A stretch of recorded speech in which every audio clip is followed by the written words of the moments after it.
يكسب من الذهب مليار دولار. Assalamualaikum warahmatullahi wabarakatuh. Sebelum tu, jangan lupa follow, like, komen dan repost.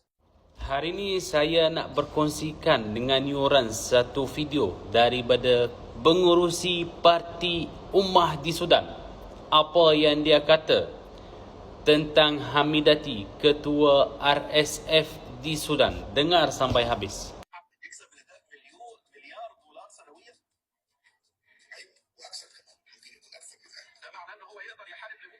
سنه بهذا الشكل ما يقفش.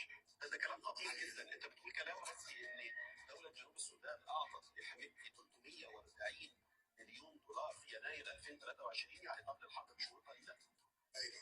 ايوه هذا يعني صحيح.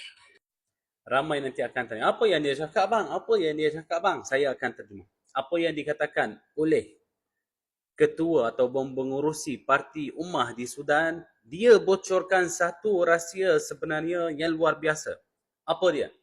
Dia kata Hamidati itu adalah ketua RSF yang berada di negara Sudan, yang menjadi punca terhadap kesiksaan saudara kita Islam di Sudan. Dia punya pendapatan daripada pencurian yang dilakukan oleh diri dia dan tentera dia daripada bekalan emas yang tulen, tulen emas ataupun emas tulen sebanyak 1 bilion USD. Wartawan tu terkejut.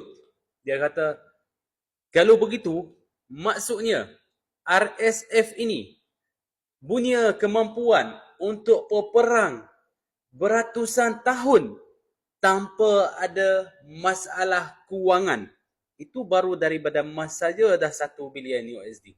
Dan sebelum itu, pada bulan 1, 2022, pihak Sudan Utara ataupun kerajaan Sudan Utara telah memberi kepada Hamidati sebelum bermulakan peperangan di Sudan sebanyak 385 juta USD.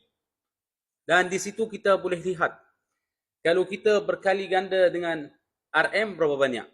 Yang lebih mengejutkan, Hamidati ini rupa-rupanya mempunyai 2 buah bank di Sudan.